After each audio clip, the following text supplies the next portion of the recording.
there's kind of two main forms of modularity that I think people are getting a bit confused on. There's the building airplanes kind of modularity, where an airplane's a module. And I think a lot of people are expecting that you're gonna have a nuclear power plant come out the end of the factory, you're gonna drive it over to site, throw in a couple anchor bolts and call it done. That's never going to happen, or at least not above the microreactor level. Welcome back to Decouple. Today I'm joined by a very special guest, Jesse Hubesch. I'm probably butchering the pronunciation. Jesse, say it again. Hubesch. Hubesch. Okay, I've never met a Hubesch before, but I've also never met a Hubesch I didn't like. So, Jesse, this is kind of like a blind date. We know each other from the Canucks for Nucks, which is our Canadians for Nuclear Energy WhatsApp group, where you've emerged as a bit of a polymath, superb analyst across a whole number of different topics. I've been eager to get you on the episode based on that. But as I said, a bit of a blind date. I really don't know much about you. I think you're a chemical process engineer. That's correct. But why don't you... Wow. Okay, I got that right. Why don't you clarify a little more for me, and then we'll get into the kind of meat and potatoes of what we're going to talk about today. Sounds good. Yeah, so I am a chemical process engineer. I originally worked in various automotive and chemical plants, and then I've moved into doing actual chemical plant design, including being involved in the fabrication of a lot of the process equipment, design of that equipment, dealing with retrofitting existing plants as well as in new plant construction. So it's an interesting analogy to nuclear plants. There's a lot of similar aspects into designing, fabricating, and constructing a chemical plant. Awesome. Well, yeah, I'm excited to dive in. I have to say, I'm continuously surprised and flattered by the number of policymakers that have started listening to Decouple and are reaching out. And in my experience, policymakers like myself often don't have let's say like a professional or an engineering experience in their field if they do happen to have a technical ministry. And so I'm excited for you to kind of break things down to what you know about my level of understanding and technical expertise. Full disclosure, the only real kind of industrial sites I've toured have been nuclear plants, and actually the BWXT, I believe it's an ASME N stamped, the largest clean room in North America, at least on the civilian side. They build the massive steam generators for our CANDU reactors, the refurbishments, the feeder pipes. So that's kind of the limit of my exposure. I know Bill Gates prides himself on bringing his kids to fertilizer plants and all kinds of heavy industry plants to really understand how the built world is made. And I'd certainly like to get my 5-year-old out to those, but I've got to arrange a few more tours myself. So I'm excited to kind of deep dive into that. And it's a funny way to do that in a podcast. It'd be great to have a video documentary and kind of follow you into a plant and have you explain some stuff to us. But somehow, it tends to work out. So yeah, super excited to deep dive this. Something I'm always communicating when I meet with policymakers is, it's just really hard to get your head around nuclear. I had a great guest. I'm blanking on his name at the moment. It'll come to me in a second. CEO of Exergy Energy. And he said, man is blind until he has a metaphor that allows him to see. There's no perfect metaphor to understand nuclear. It's very unique in a lot of ways. I've been comparing it a lot to hydroelectric facilities, mostly in terms of high capital cost, high construction risk type project, high long-term proposition value. Not something that gives you a quick return on investment. But with all the talk about modularity, factory fabrication of nuclear components, certainly interested in seeing what kind of allegories we can draw between your experience building chemical plants and nuclear, and really just I'm a guy who likes to get from the grocery aisle out to the farm and see how the sausage gets made. So even if this just is to help enlighten me about another vital part of what underpins our modern civilization, that is the chemical industry, I'm all in for that. So I don't know where you want to start, but I'm going to let you take the reins here for a second, Jesse, and see how this goes. Sure. Yeah, looking forward to it. I was figuring we start with basically what actually goes into building a nuclear power plant, which has a lot of analogies to a chemical plant or a coal plant or a natural gas turbine plant or Rankine plant, anything like that, where the basic physical plant has a lot of similarities. Obviously, there's differences in fuels and specific economic factors and other things that go into that. But largely, they're all similar in that you basically have to start with by digging some form of pit in the ground, building something civil to hold everything up, while in the meantime getting a bunch of equipment fabricated largely of metal and largely very big pieces that you bring together on site and then connect by various piping, ducting, conveyors, whatever you want to call it, wire it all together, put in sensors, encapsulate it, and then have some sort of control and operations management system to it. So from a kind of broader structure of all the things that go into it, they're fairly similar. In terms of the specific details, obviously there's some differences. Nuclear tends to have, much more substantial civil requirements just due to the nature of really wanting to make sure that things are not damaged during a seismic event or anything like that. Although a lot of those other parts, refineries and stuff like that, we're not exactly playing with our Cheerios or something like that at that point. So, there's some analogies there. Speaking of analogies, it's funny. I mean, I'm using my medical one here and just saying, okay, this sounds like kind of mammalian anatomy, and there's a number of sort of structural elements, skeletons and organ systems that are similar, and of course, each species, quite different. Yeah, I mean, in terms of those nuclear differences, we did go into some excruciating detail with James Krellenstein on one of our Vogel episodes, just talking about the excavation, the fill, the base mat, the specifications on the rebar at Vogel. What a headache that is, because I think when we, again, as I'll say myself, I won't necessarily include you in this, but as non-experts, a lot of advocates in particular, when we think about nuclear, maybe the ones who aren't engineers, it's not with a lot of depth and of an understanding of each of these processes. And just for me, James walking me through, getting that nuclear base mat, it was wild. And that process takes years in terms of excavating, at least 100 feet deep and 50 feet of, certain graded fills and things like that.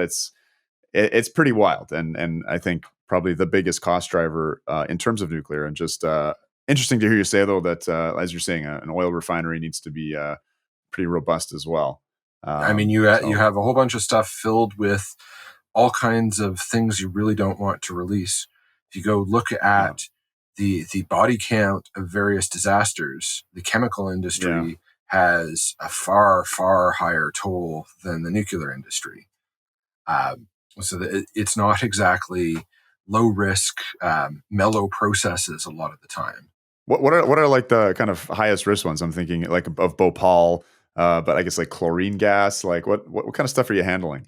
So anything that has low concentration toxicity, especially that can turn into a vapor. So Bhopal was one of those. Any of the, chlorine's a good one. Ammonia, one that's very popular in the alternate energy, but it's spectacularly toxic in large releases. Hydrofluoric acid or fluorine's another good one. A number of things like that. There's also processes like Flixborough, which was a hydrocarbon process where it was at high temperature and pressure, had a rupture, and you're getting into the half-kilometer fireball kind of scenarios, or what's known as a BLEVE. And I've worked in a chemical plant that had the same process that they had in that one. And needless to say, safety was a top of the mind at every moment consideration. When your worst case scenario is bits flying across the St. Lawrence, it holds your attention. That becomes an international incident if you get all the way across the St. Lawrence. Just for international listeners, that's a big ass waterway that separates Canada and the U.S. Okay, so you kind of you outlined this again for my frame of reference, this sort of like anatomy of these bits of infrastructure and some of the similarities they have. I don't know if you want to jump into kind of the modularity element of things. I understand that people talk about the modularity of a gas plant, for instance, and I think nuclear is sort of trying to chase that. There have been large modular reactors like the ABWR and the Japanese Advanced Boiling Water Reactor and the AP1000 in the US, which have chased that modularity. But it sounds like that's been a much more well established part of the chemical industry and the gas industry. Let's talk a bit about that and get our heads around modules if we're ready to go there. Why don't I take it one step further back than that and ask the question about, okay, there's a lot of advocacy for, well, every reactor design needs its own factory. And that leads into the modularity. But the question there is, what exactly are people envisioning as a factory that builds the stuff that goes into a nuclear or a chemical plant? So I think the kinds of factories that most people are familiar with from videos on them are basically ones that build either cars or airplanes on an assembly line. But fundamentally, we're talking about quite low volume components here that are very large, heavy, and have a lot of hold points and quality control and very dissimilar types of components. Even when you're thinking about a car factory or an airplane factory, there's hundreds or thousands of other factories in the background that feed in the parts that stick them all together. So those ones that you see on the videos of, for the most part, aside from doing generally a bit of metal forming for the framework and putting some paint on, are really just sticking together the pieces from other factories. So maybe with a microreactor, that might make sense to have an airplane style assembly line that's taking all those pieces from those disparate other factories and sticking them together, and maybe fabricating the biggest pieces on site to avoid having to transport it. But you're talking a lot of units here. I mean, in terms of, I'm almost astounded about the number of airplanes in the air, and I think the 4.3 billion unique passenger trips around the world. But like when we're talking about big Boeing assembly plant, you look at how many units are they kind of pushing through, or is the global aviation industry pushing through? If you happen to have that, Their lines typically are between 1 unit a week and 1 unit a day. Depends on the product and the orders and stuff like that. So they do, and they have a very similar form factor. So they do literally have an assembly line there. But that's by far the largest spot that has that. The other fundamental thing on using an assembly line there is they're meant to be discrete things that move as an assembly. They're not meant to be stuck onto a foundation permanently forever after. There's a lot of stuff that you'd have to design into it to assemble it all together that doesn't actually make sense if you were just going to then bolt it to a foundation later. Okay. So an airplane on wheels that you can sort of drag around, is that kind of... Exactly. It has to be a coherent thing where everything's connected to itself and it's self-supporting, with only really being supported by the outside world by its wheels or wings when it's in operation. So it really makes sense to treat it as a discrete lump. So this is like essentially a terrible category error to be making, because I've heard this before. Like, we need to stop building airports. We need to build airplanes.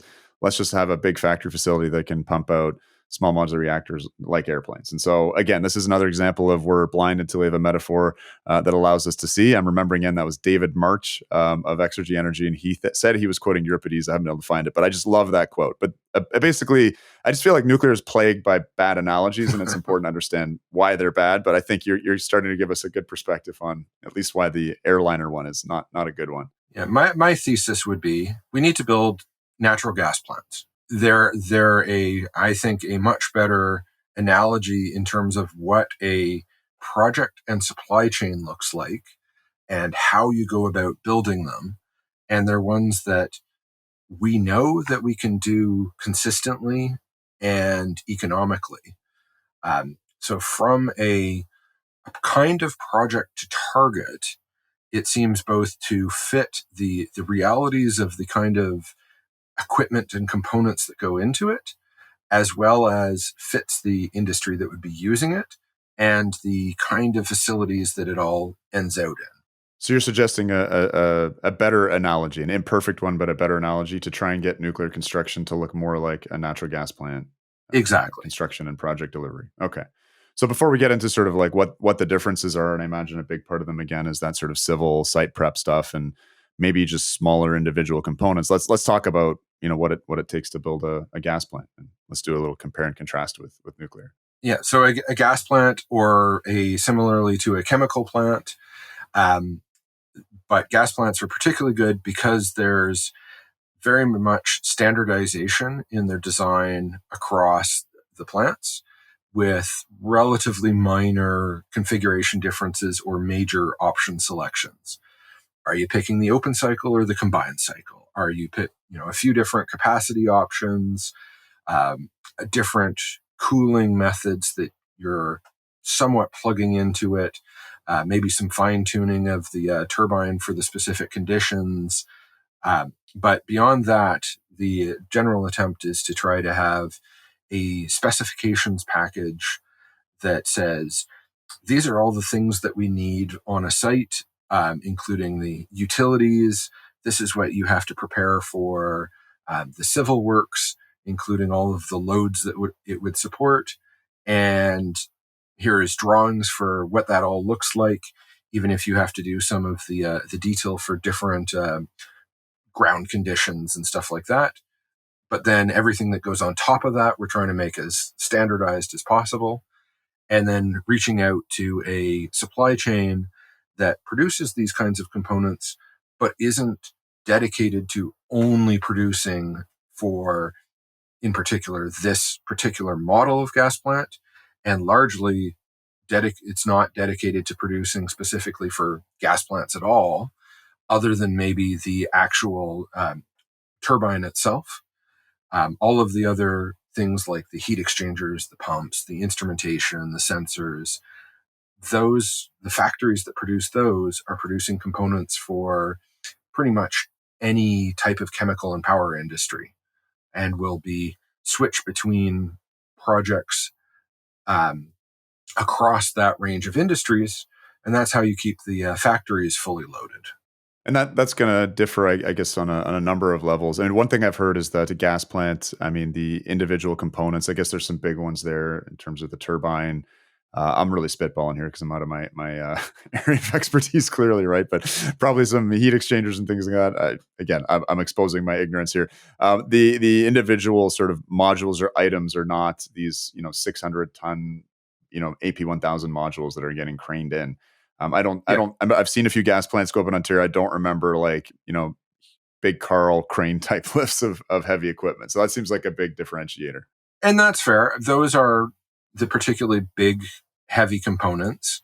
Those have more logistics and crane implications.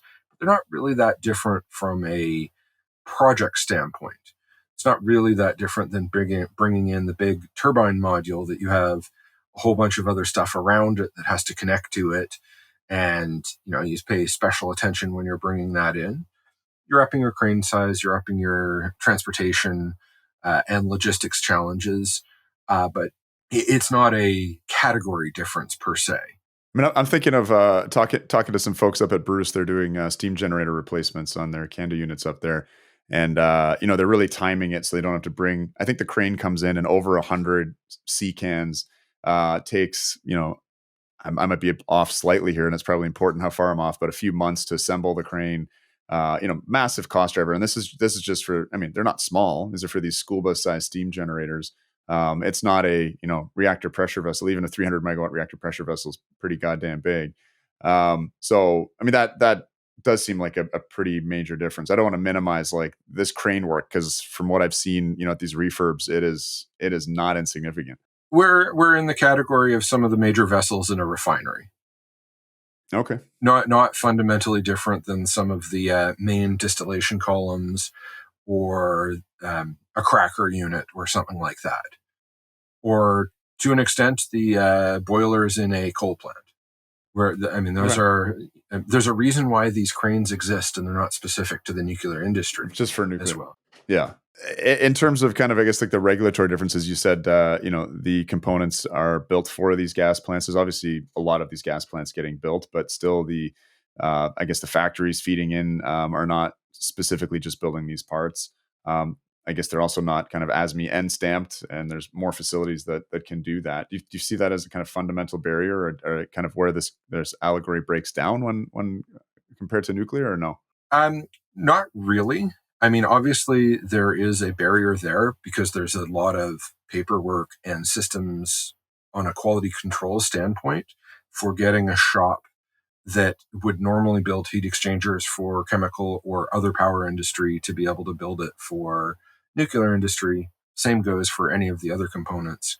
But it's nothing fundamental to their actual, shop floor capabilities. It's much more around traceability. Are you getting it exactly what you said you were going to get that's already been certified in the appropriate way? Are you testing everything the way that it's specified to test, tracing each component all the way through? I've heard at the most extreme, you might need to run weld coupons for every welder every day ahead of doing a nuclear job, where on a chemical job, you would do those coupons once per project. Um, Wow. Wow. so the actual costs from that might be a 4x factor on the equipment, but that still ends up being a very small part of the overall nuclear power plant project. So while it would be very helpful to get that more streamlined, especially to lean on the existing quality systems that already exist for some of these other high hazard industries, and not having, wherever it's practical, a parallel but broadly similar in a lot of aspects quality system, that really limits who's going to spend the effort to get certified unless they can see that there's enough market there to make it have a return on investment for spending that upfront effort to get the certifications. That being said, if the market's there, the kinds of facilities that can make these components are out there, other than maybe the largest pressure vessel type forging facilities that are somewhat unique. Now, that might be an advantage for some of the Generation 4 type reactors that aren't as high pressure, so they don't need the um, forged component level of main equipment, and can instead use welded plate fabrication, which there's a enormous experience base in building out there. Right. Right. Right. Right. I mean, I think in terms of this quality control and sourcing and tracing, the most extreme example, I think there was a U.S. congressman who held up, a nut or a bolt in Congress and said, this is like a NASA bolt and it costs like $400. I went to my hardware store and I found one that cost 30 cents or whatever. And of course, I think the scientists walked him through the fact that they can, trace and have documentation right back to like the ore body that it came from and the refining process and the whole journey.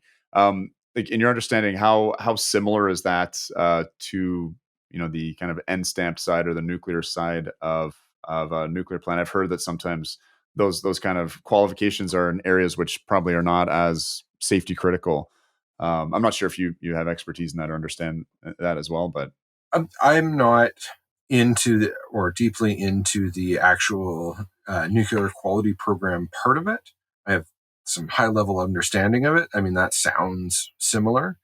That being said, there's a lot of the higher hazard chemical industry that has quite significant traceability requirements, maybe not as exhaustive, but they still have a lot of requirements about programs that are called positive material identification and similar things, making sure that the correct material ends up going to the correct spot, the correct weld materials used, which lot those are traced back to the end product. And there is a reference book that has who welded which weld, what their qualification was, what piece of metal went there, what plate that came from which heat lot at which mill.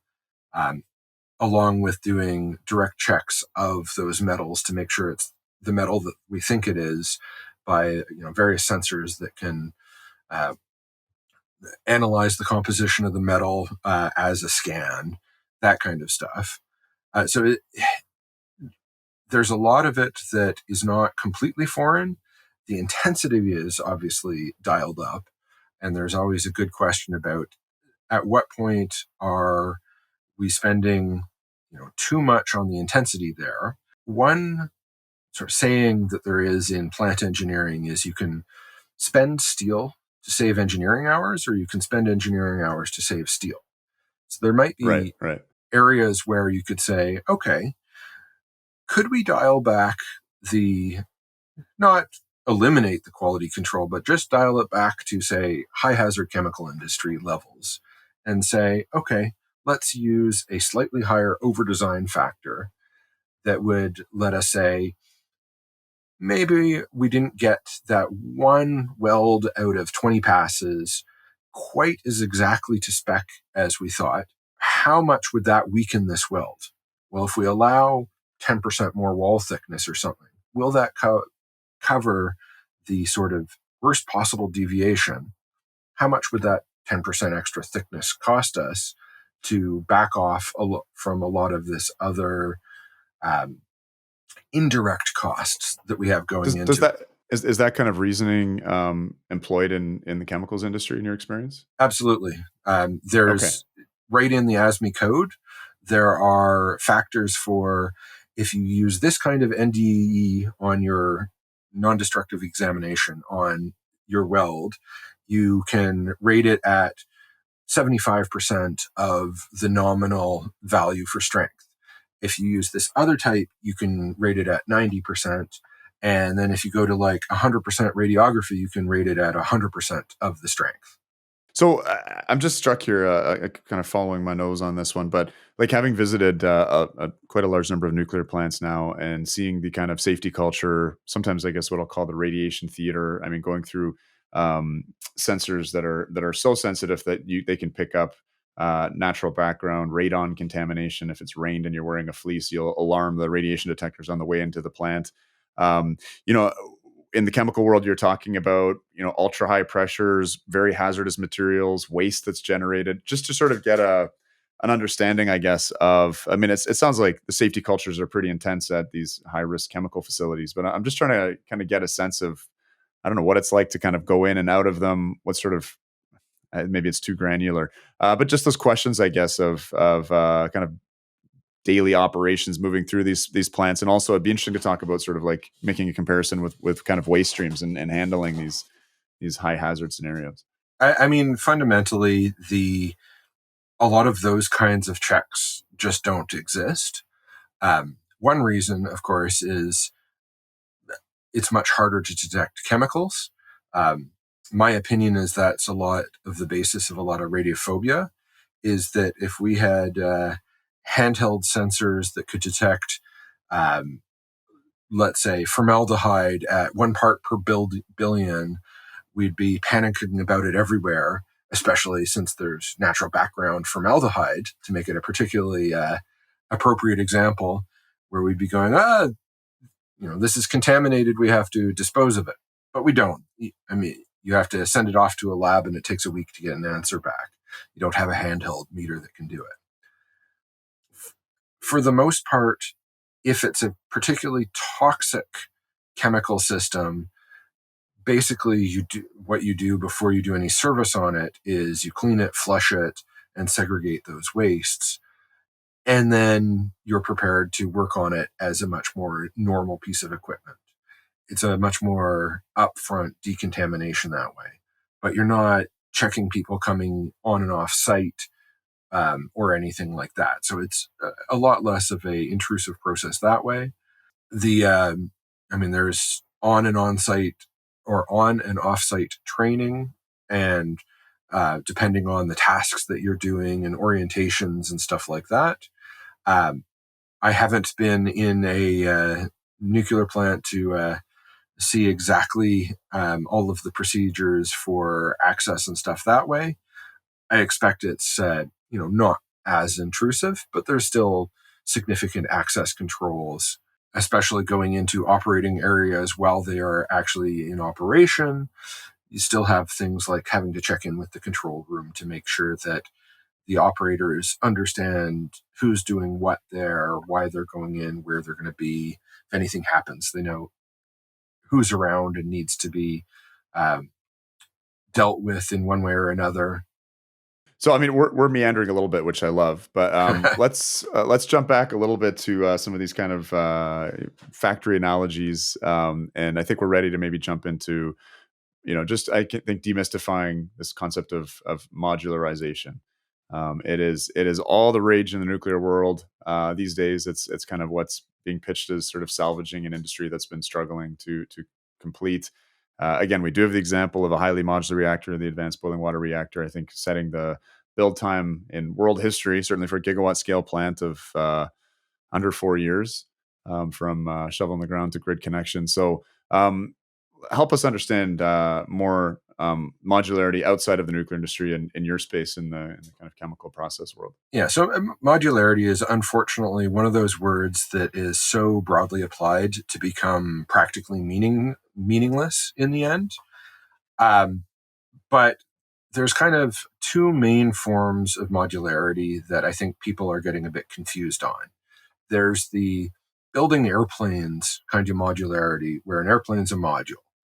And I think a lot of people are expecting that you're gonna have a nuclear power plant come out the end of the factory, you're gonna drive it over to site, throw in a couple anchor bolts, and call it done. Um, that's never going to happen, or at least not above the microreactor level.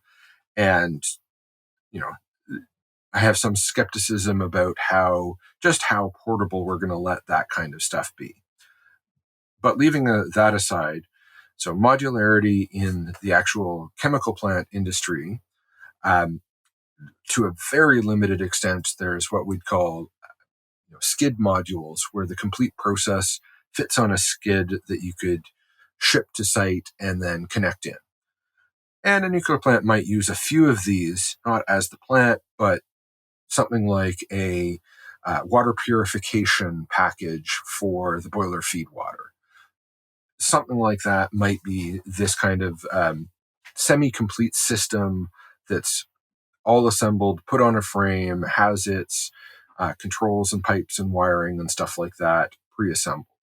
But for most of the things on the site are far too big or interconnected to make that really make sense. Instead, we're looking more like the kind of modules that are built for offshore platforms or refineries, where basically you take a section of structural steel and pre-mount all of the equipment that would be supported by that steel. So that might be a heat exchanger and a pump, and you'd pre-do as much of the piping as possible that's internal to that skid and bring it up to the edge of the skid, or a little bit back to have a piece that would be field assembled to make sure that you have some allowance for fit up. And you might pre-wire all of the instrumentation and motors in that skid back to junction boxes that are somewhere on that skid, that are then easy when it's in place to wire back to the main control system or to the motor control centers where the power is distributed to the various equipment. So for the most part, and that's my understanding of the ABWR, that they have um, a lot of these kinds of structural plus equipment modules. Um, and if that's done well, that can greatly speed assembly time uh, by having most of your labor hours being done in factory conditions where the workers are widely dispersed. You have a number of factories working on it. There's no weather. You're always inside. And you have stuff like having overhead cranes, where you don't need a special crane operator. You have someone that has a keypad that can use it directly to put the parts in. So you can actually have considerable staff savings by having equipment replacing staff. You can use automated welding machines that might not be particularly portable. Instead, you're bringing the components to them. A number of factors like that. So from a nuclear power plant, probably the best analogy there would be shipyard construction. We want to build those modules like a shipyard. The only difference is we're not sticking them together in a ship hull right at the shipyard. We're instead shipping those similar modules off somewhere else where we're putting them together in a concrete hull that's the containment and the structure or the base mat below it. Now, if you do it poorly, like your interview on the AP1000, you can have all kinds of other problems there because you've done a lot of pre-commitment work or pre-committed to a lot of work before you've tested that it actually fits together and that it's done correctly. So obviously the supply chain has to have their ducks in a row to actually deliver consistently exactly what the drawing says it's supposed to be. And in terms of justifying these factory facilities, I mean, this is the kind of promise and challenge of the SMR paradigm is you need to standardize enough around a unit to be able to justify a factory, and that involves a whole lot of units. And I mean, it's happened on the large scale before, I guess, in terms of industrialized. Like large industrial hubs. I'm thinking of I think it's the Toulouse factory in France that was banging out 8 massive reactors. It was a heavy forging facility, not a module manufacturing facility, to my knowledge. But I think that's a kind of major challenge which we don't see with chemical plants and with gas turbines, for instance. So that's where I'd push back and say, why do you need a specific factory for nuclear modules? If you have the market there, those same shipyard or chemical plant module factories should be happy to be able to have the quality programs in place to be able to build those as well. And they do not need to be specific to one particular model of reactor either. So if someone builds a CANDU and orders some modules from that, great. Next orders for an AP1000, great. Next orders for a SMR, great. You might end up fitting for a similar shipping envelope, have a smaller number of modules for an SMR, or you might do it having smaller modules because the access is not as good to bring as big of a shipping envelope. Maybe it's truck delivery instead of pier side delivery, but it's the same module shops that would be doing that, building those. And then going back a step further, the same sorts of heat exchanger shops that would build the heat exchangers that go on those.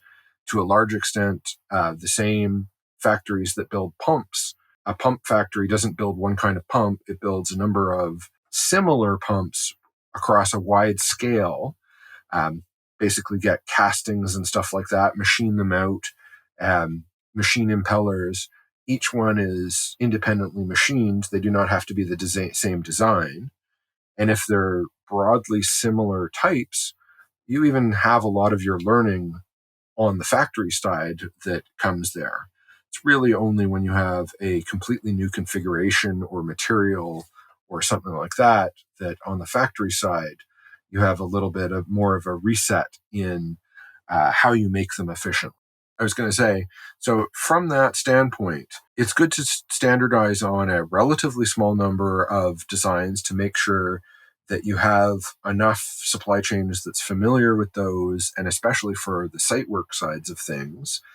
But a lot of it is really more units of a smaller number of designs means those designs end up being really well polished with really detailed and thorough execution plans and detailed drawings at all levels of this, with a lot of learnings around optimization having come in, where there might be assembly sequence things, what fits best together on a skid. Maybe you move some of the equipment in the balance of plant to make it easier to assemble or more efficient or easier to access. But it's not strictly necessary that you have just one design that you keep producing with exactly one set of supply chain that's uniquely dedicated to that.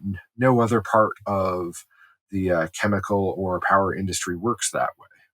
Sometimes I think we think that we live in a brand new time and a brand new paradigm. But I mean, it strikes me. I'm thinking like, let's say the heyday of Canada deployments when we commissioned 22 reactors in 22 years. A significant amount of that work was happening in factories. There was enough work going around that those factories are very busy. Certainly there's talk and aspirations about trying to get those build rates back again. But are we just sort of revisiting an old paradigm that's there if you have the amount of business required to stay tooled up and keep these factories humming?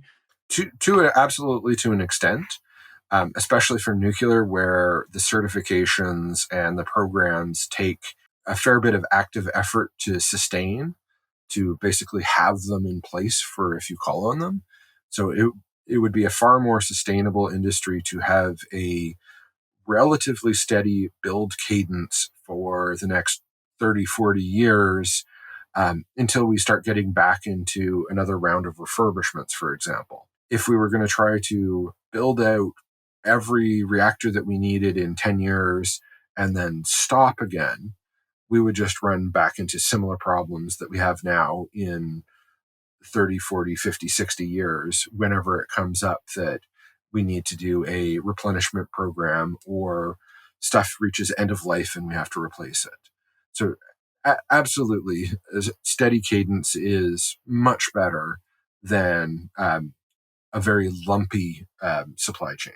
What strikes me, looking at just my own backyard in Canada and in the US, where there's really not any sort of national industrial policy or national nuclear industrial policy at play. Like we're thinking really just about looking at one site or another site, and our strategy is based around that.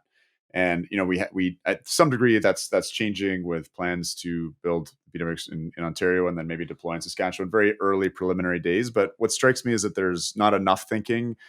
If Canada's now embracing nuclear federally and we're thinking that it's a part of our national climate plan, one would think that you would start planning for a strategy like that. And again, stop thinking about just what infrastructure we need to build around this singular site, but what's it going to look like, right across the country. And that will shape decisions, I think, on sort of where to obviously site these factories and facilities, on design choices, on standardization. I don't know. It's just a general commentary. I don't feel like I see enough of that mature thinking that comes with a technology that's so difficult. Like I was talking with a friend earlier and he was like, 10% of nuclear projects have come in like on budget or under budget. Like the assumption is that these things are going to go a bit over. So we need to have zero hubris and a lot of humility in terms of charting a lowest risk pathway to that, and getting the lessons learned lined up so that we don't we eliminate the chances or reduce the chances of going over. Fundamentally, from a process engineering standpoint, this, in a lot of analogies, the overall grid and energy system is a much bigger scale chemical plant. The vast majority of the effort in a chemical plant is actually about heat integration, energy integration, moving energies and components around within it, as well as managing what I call corner cases, which is combinations of operating parameters that are maybe imposed on you or maybe desirable, that are the most challenging for different aspects of the plant or the system. While we have, the future is a bit of a black box, it's not entirely. We have broad decarbonization plans. We have some idea of what our overall demands may look like, what the big hitters are, especially for things like heating. We have a little bit more visibility into what the transportation infrastructure might look like, as well as some of the big industrial users. We really should be trying to draw what are plausible and reasonable end states for the overall energy system, and not end as in it's static, but end as in where the system's going to start looking fairly stable again, like it might have 20 or 30 years ago, where the general mix of what infrastructure wasn't evolving all that quickly. So what are plausible end states? What do those look like? And then start drawing plans of, well, how do we get from here to there? and what are within the range of those states that look plausible, what's the no regrets pathways that we should be taking now that would lead closer to that. And yeah, that's a much longer view and would have a much broader program than we see now. And it seems to work better in authoritarian governments with 5 and 10-year plans than in our least worst political system of representative democracy. And, like, it is interesting, like, even saying, we need some kind of national industrial policy around the deployment of nuclear. Like, that's not required around the deployment of combined cycle gas turbines, for instance. That is just, unfolding organically because of some difference and the imperfection of that allegory between, gas plants and nuclear plants. There's some difference there that is, I think, leaning towards historically efficient deployments of nuclear having some degree of state involvement in at least in planning. Yes. Think of it a different way. How many airports would we have without state planning? Or hydro dams. Yes, but Bridges. Hydro, not just for power, but for irrigation systems. How many canals would we have without state planning? They're larger scale, longer duration than the free market can easily do on its own entirely upfront. Having the free market supply the bits that go into it, maybe even operate it afterwards, that can make a lot of sense. But there's definitely some aspects of a centralized plan that's required to get through this kind of transition, as well as to build this kind of infrastructure. My view is we're not going to get through to a deep decarbonization without some significant centralized planning, no matter what technology package that you prefer. The natural, what I call the default plan, ends out being a firm natural gas system with as much fuel saving from wind and solar as can get into it before the cannibalization of high output hours erodes their profitability until to the point no more gets built. It's potentially lower carbon than a lot of grids are now, but it's not the end state that we're after.